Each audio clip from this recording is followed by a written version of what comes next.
Sir నమస్కారం sir. నమస్తే అండి. సార్ జగన్మోహన్ రెడ్డి గారు క్రిస్మస్ వేడుకలను తల్లి విజయమ్మ గారితో సెలబ్రేట్ చేసుకోవడం మనం చూస్తున్నాం సార్. అందుకు సంబంధించిన ఫోటోస్ కూడా వైరల్ అవుతున్నాయి. విజయమ్మ గారు కూడా ఆప్యాయంగా జగన్మోహన్ రెడ్డి గారిని దగ్గరకు తీసుకొని ముద్దు పెడుతున్న ఫోటో కూడా వైరల్ అవుతుంది. అయితే ఇప్పుడు దీని పట్ల అంటే షర్మిల గారు మరి కనపడట్లేదేంటి? అందరు ఫ్యామిలీ మెంబర్స్ ఉన్నారు. మరి షర్మిల గారు ఎక్కడ అని చెప్పేసి క్వెషన్స్ రైజ్ అవుతున్నాయి. అంతకుముందు జగన్మోహన్ రెడ్డి గారు తల్లిని, చెల్లిని ఇద్దరిని కూడా దూరం పెట్టేస్తున్నారు, నెట్టేశారు, బయటకు పంపించేశారన్న వార్తలు జోరుగా ప్రచారం సాగిన నేపథ్యంలో ఇప్పుడు ఈ ఫోటోలు వైరల్ అవ్వడం చూస్తున్నాం. మీరు ఏ విధంగా చూస్తారు సార్ దీన్ని? అంటే జగన్మోహన్ రెడ్డి గారు హ్మ్. అలాగే షర్మిల గారికి మధ్య ఒక వైరం నడుస్తోంది. అది ఓకే. పొలిటికల్ రైవలరీ కాదు. హ్మ్. ఆవిడ చాలా స్పష్టంగా తన అంటే అన్న నుంచి నెరవేరని ప్రయోజనాలు సాధించుకోవటానికి ఆవిడ పొలిటికల్ రైవల్‌గా మారారు. హ్మ్. మారి కాంగ్రెస్ పార్టీని చూజ్ చేసుకుంది ఆవిడ. నిజానికి ఆవిడ తెలుగుదేశం పార్టీలో చేరిపోతారేమో అనే అనుమానాలు కూడా వ్యక్తమైనాయి ఆ టైంలో. అంటే ఆవిడ ఆంధ్రాకి షిఫ్ట్ అవుతున్నారు తెలంగాణ నుంచి పార్టీ షట్ డౌన్ చేసి అని వినిపించిన నేపథ్యంలో ఆ పార్టీ కాంగ్రెస్లో విలీనం అవుతుంది అనేది మొదట వినిపించిన మాట. సరే ఫైనల్గా అదే జరిగింది. అయితే అదే టైంలో ఆవిడ ఇలాంటి ఒక క్రిస్మస్ న్యూ ఇయర్ సెలబ్రేషన్ సందర్భంగా ఆవిడ తెలుగుదేశం నాయకులకి గిఫ్ట్లు పంపించటం మనం చూసాం.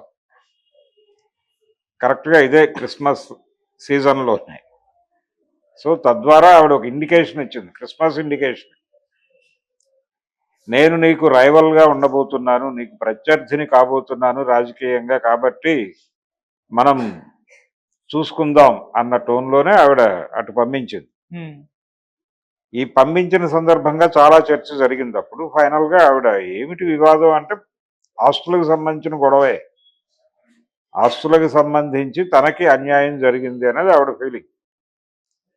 అయితే వీళ్ళ వైపు నుంచి వెర్షన్ ఏంటి, ఆవిడ అడుగుతున్నటువంటి ప్రాపర్టీస్ అటాచ్మెంట్లో ఉన్నాయి కాబట్టి అటాచ్మెంట్ తొలగిన తర్వాత పంపిణీ విషయం మాట్లాడాలి, ఇప్పుడు నువ్వు మాట్లాడుతున్నావు.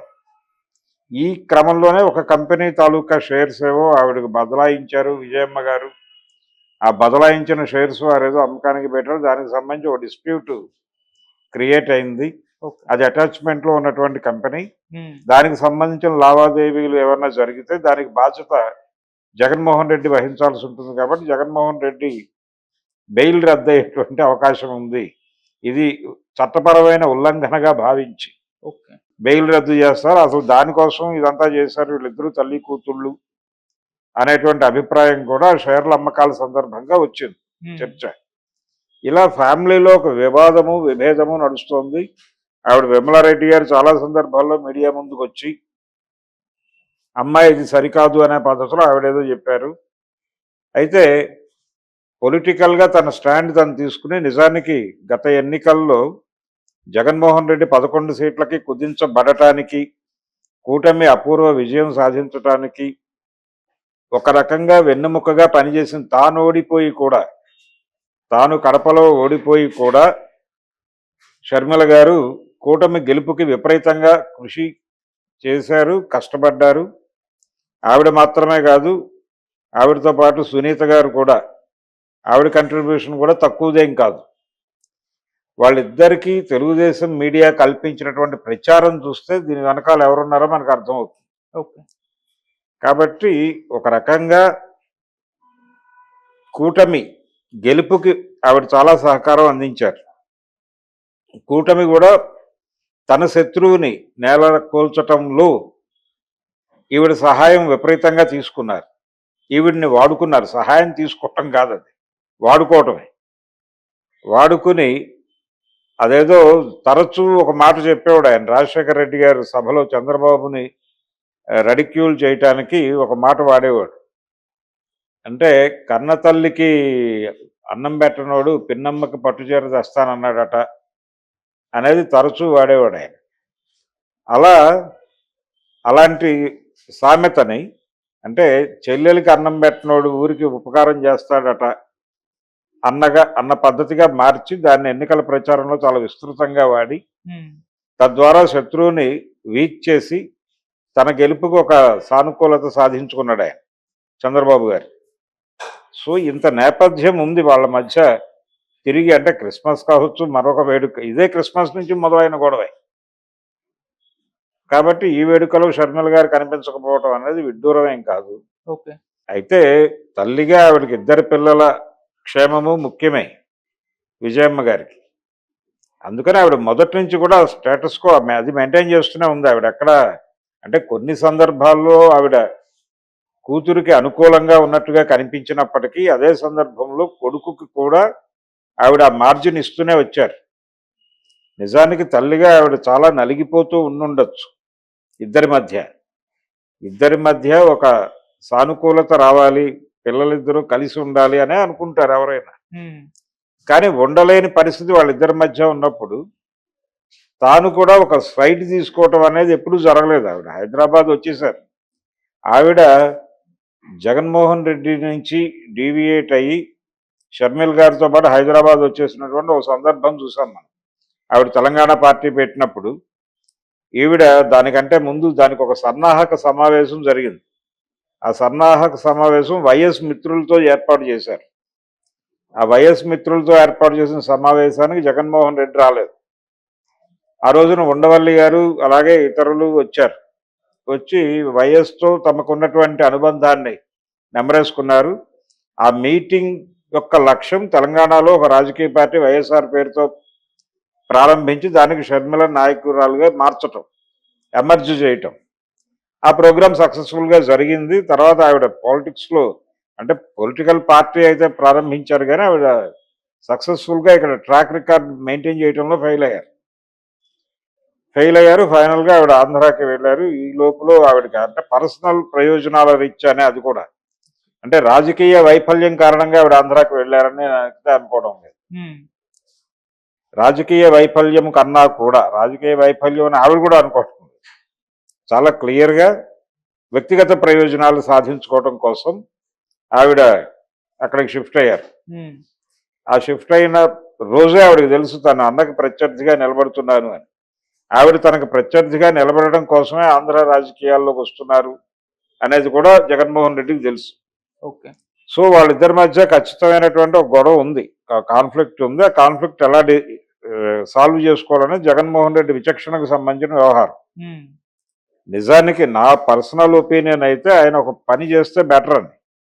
అదేంటంటే వైఎస్ చనిపోయే వరకు కుటుంబానికి ఆయన అక్వైర్ చేసి పెట్టినటువంటి ప్రాపర్టీస్ అది ఏ రూపంలో ఉన్నా కానీ, అది మీడియా రూపంలో ఉన్నా లేకపోతే సిమెంట్ ఫ్యాక్టరీ రూపంలో ఉన్నా, వైఎస్ ఇమేజ్ మీద బిల్డ్ చేసినటువంటి ప్రాపర్టీస్ ఏవైతే ఉన్నాయో ఆ ప్రాపర్టీస్ అన్నిట్లోనూ 75% చెల్లెలకి ఇచ్చేసి 25% మాత్రమే తను తీసుకుని 2019 నుంచి 24 వరకు జగన్మోహన్ రెడ్డి ప్రభుత్వం నడిచినటువంటి కాలంలో తను ఎక్వైర్ చేసినటువంటి ప్రాపర్టీస్తో షర్మిలకు ఏ రకమైనటువంటి సంబంధము లేకుండా ఒక అవగాహన చేసేసుకుని క్లోజ్ చేయటం బెటర్.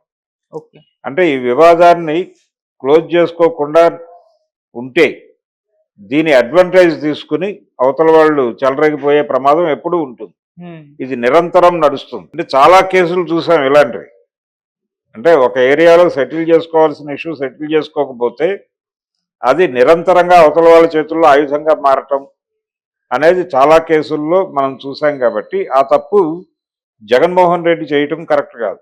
ఓకే. అంటే నిజానికి గత ఎన్నికల్లో ఆయన ఓటమికి ఇదొక కారణం. కుటుంబ వ్యవహారాలు, పర్టికులర్గా వివేకానంద రెడ్డి గారి మర్డరు, అలాగే షర్మిల గారు, సునీత గారు రోడ్డు మీదకి వచ్చి క్రిటికల్గా ఉపన్యాసాలు చెప్పటము, బహిరంగంగా ఆయన నిలదీయటం, వీటి తాలూకా ప్రభావం ఓటర్ మీద ఖచ్చితంగా ఉంది. ఏ పర్సంటేజ్లో ఉంది అనేది పక్కన పెడితే ఉంది. దీంతోపాటు ఆయన తన ఓట్ బ్యాంక్ని ఎక్స్పోజ్ చేసుకోవటం, అలాగే ఒక మాస్టర్ క్లాస్ని తన నుంచి దూరం అయ్యే వాతావరణం కల్పించటం, ఇవన్నీ లోపాలు ఉన్నాయి. 100 లోపాలు ఉన్నాయి ఆయన ఓటమికి. వీటన్నిటితో పాటు యాంత్రిక లోపం కూడా ఉంది. యాంత్రిక లోపం ఉంది, తాంత్రిక లోపం ఉంది. ఇవన్నీ కలగలిసినాయి. ఈ కలబోతలో షర్మిల, సునీత కూడా కీలక పాత్ర. అందుకని కొంచెం వాళ్ళతో ఆ లైన్ నడుస్తోంది ఇప్పటికి. అంటే ఎంత ఇదిగా ఉందంటే పరిస్థితి, తన కుమారుడి పెళ్లికి అన్నని పిలవడానికి ఆవిడ వెళ్ళటం అనేది ఒక జాతీయ సమస్యగా మారింది. టోటల్ మీడియా అటెన్షన్ అక్కడ పే చేసి ఏది ఈ 5G కిట్లు అన్ని పెట్టేసుకుని లైవ్ ఇచ్చేసి ప్రపంచం అంతా ఆవిడ లోపలికి వెళ్తారా, వెళితే ఎంతసేపు ఉంటారు, ఉంటే ఎవరితో మాట్లాడతారు, కార్డు ఇచ్చొస్తారా, కార్డు అక్కడ గుమ్మంలో పెట్టేసి వస్తారా దాకా క్యూరియాసిటీ బిల్డ్ చేశారు. ఫైనల్గా ఆవిడ వెళ్ళి అదే చేసి వచ్చింది. తిరిగి పెళ్లికి ఆయన వస్తాడా రాడా అనేది ఒక పెద్ద ఇష్యూ. అది మళ్ళీ జాతీయ సమస్య. ఆయన వచ్చాడు, వచ్చి అలా ఒక ఫోటో దిగేసి వెళ్ళిపోయాడు. ఈ లెవెల్లో వాళ్ళ రిలేషన్స్ ఉన్నాయి. ఏది ఒక మేజర్ ఈవెంట్కే వాళ్ళ రిలేషన్ అలా నాకు కనిపించింది. ప్రపంచం ముందు వాళ్ళే ప్రదర్శించారు ఇది మా మధ్య ఉన్నది అని.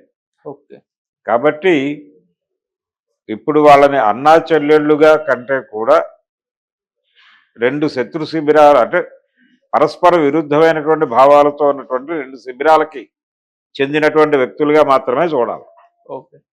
అలా ఆ కోణంలో చూస్తే క్లారిటీ వస్తుంది.